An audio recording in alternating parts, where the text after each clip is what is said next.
Jai Hind friends, welcome to our YouTube channel Else English.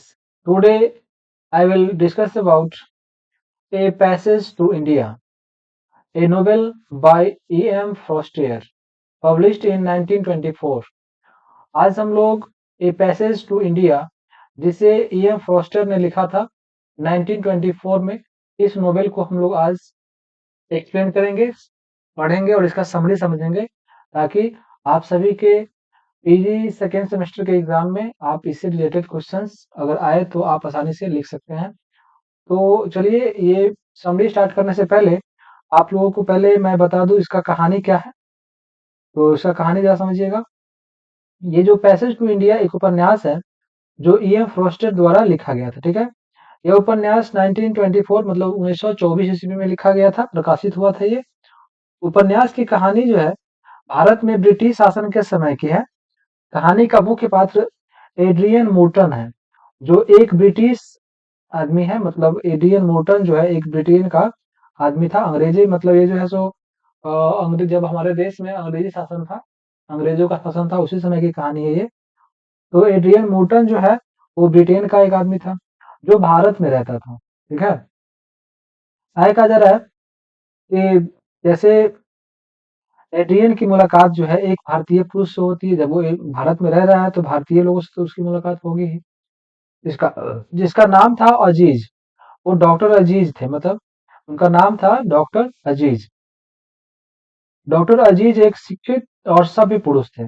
वो Adrian के साथ दोस्ती करना चाहता था। अजीज जो है वो एड्रियन के साथ दोस्ती करना चाहता था। एड्रियन और डॉक्टर अजीज की दोस्ती धीरे धीरे काफी गहरी होती गई, लेकिन इसकी दोस्ती को समाज में स्वीकार नहीं किया जाता है।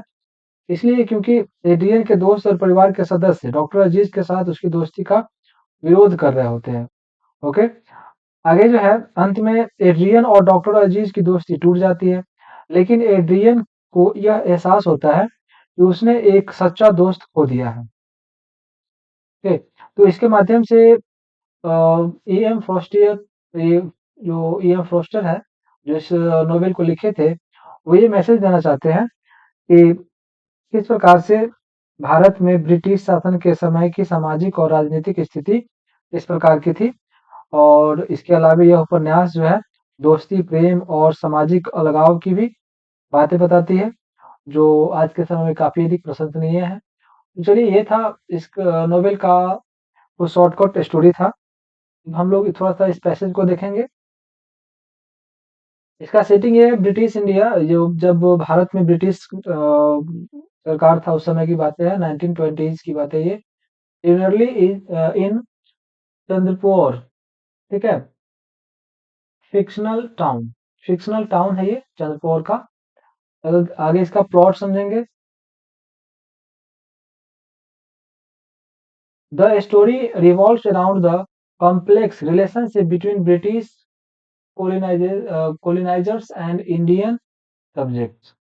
ठीक है, कहा जा रहा है कि ये जो कहानी है ब्रिटिश उपनिवेशवाद जो थे और भारतीय नागरिक के बीच में एक जटिल कुछ संबंध है, जिसके इर्द गिर्द ये कहानी जो है पूरी घूम रही है। ब्रिटिश के जो उपन्यासकार थे और भारत के जो नागरिक थे उसके बीच की कुछ बातें हैं, उसी के इर्द गिर्द ये कहानी जो है कही गई है। मेन कैरेक्टर कुछ ये है, मुख्य पात्र जो है, जैसे फर्स्ट में है doctor Aziz, a young Muslim Indian doctor. एक जो है ये यंग मुस्लिम इंडियन डॉक्टर है। आगे है स्टील फील्डिंग है। ठीक है, स्टील फील्डिंग जिसे पढ़ेंगे। A British teacher and Aziz friend, ये ब्रिटिश के टीचर हैं और ये अजीज के दोस्त भी हैं। अगला है एडेला क्वेस्टेड। ठीक है, एडेला क्वेस्टेड है, ये ब्रिटिश की महिला है, अपने मंगेतर के साथ भारत का दौरा कर रही होती है ये। और थर्ड ये फोर्थ नंबर में है रोनी हेस्लोप। रोनी हेस्लोप है जो एडेला का मंगेतर है, यह ब्रिटिश मजिस्ट्रेट भी है ये। आगे इसका कुछ की इवेंट, जैसे कुछ मुख्य घटनाएं इस प्रकार है। अजीज एंड फील्डिंग जो है सो आपस में मिलते हैं, ठीक है? क्योंकि ये एक दूसरे के काफी करीब जो है सो दोस्त मतलब बनना चाहते हैं, अपने दोस्ती को काफी करीब से रखना चाहते हैं और अपनी दोस्ती को बरकरार रखना चाहते हैं। इस प्रकार से जो है अजीज और फील्डिंग मिलते हैं, एक करीबी रिश्ता बनाते हैं ये दोनों, ठीक है? फॉर्मिंग ए क्लोज बॉन्ड का मतलब एक करीबी रिश्ता भी बनाते हैं। अगला एडेला और रोनी चंद्रपुर पहुंचते हैं, एडेला और रोनी जो है चंद्रपुर पहुंच जाते हैं। आगे है अजीज एडेला और रोनी को मालाबार गुफाओं का पता लगाने के लिए आमंत्रित करते हैं। 4 नंबर में गुफा भ्रमण के दौरान एडेला ने अजीज पर जो है उस पर हमला करने का प्रयास करने का भी आरोप लगाया था। 5 नंबर में अजीज को गिरफ्तार किया गया और कथित अपराध के लिए उस पर मुकदमा भी चलाया गया था। 6 नंबर में है फील्डिंग ने अजीज का बचाव किया और एडेला के बयान पर सवाल भी उठाया था। 7 नंबर में जो है सो ये जो मुकदमे में ब्रिटिश और भारतीय समुदाय के बीच में काफी अधिक तनाव पैदा हो जाता है।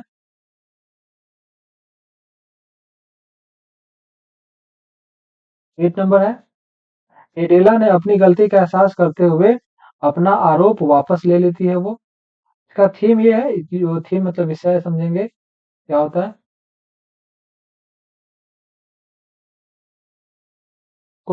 ये कॉलोनियलिज्म एंड इम्पीरियलिज्म, ठीक है? Critic of British rule in India, उपनिवेशवाद और साम्राज्यवाद। इसका मतलब होता है उपनिवेशवाद और साम्राज्यवाद जो है भारत में ब्रिटिश शासन की आलोचना इस प्रकार की है, ये विषय है इसमें। सांस्कृतिक विभाजन भी है, ब्रिटिश और भारतीय दृष्टिकोण में के बीच में अंतर दर्शाया गया है।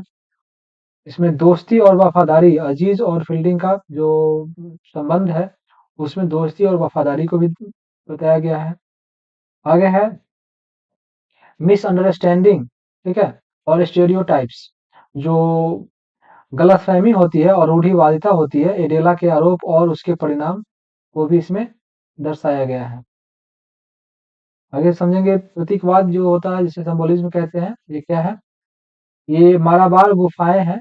मालाबार गुफाएं रहस्यमय अज्ञात भारत का प्रतिनिधित्व करती है।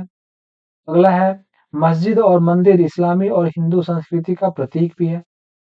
तब भी समझेंगे पूर्व और पश्चिम को जोड़ता है लेकिन विभाजन को भी उजागर करता है, ठीक है? ये इसका चीज है संबंध। ऑथर्स मैसेज ये है और लेखक का ये संदेश है कि रोस्टर का आलोचना करते हुए, रोस्टर की आलोचना है इसमें, British colonialism and it's fuse, बोला जा रहा है कि ब्रिटिश उपनिवेश की इसमें कुछ खामियां बताया गया है, जैसे सांस्कृतिक बीच रूढ़िवादिता और गलतफहमी को भी बताया गया है। मतलब स्टेरियोटाइप्स मतलब रूढ़िवादिता होता है और मिस अंडरस्टैंडिंग मतलब गलतफहमी, तो इस दोनों के बीच में कुछ सांस्कृतिक रूप से मिसअंडरस्टैंडिंग को दर्शाया गया है।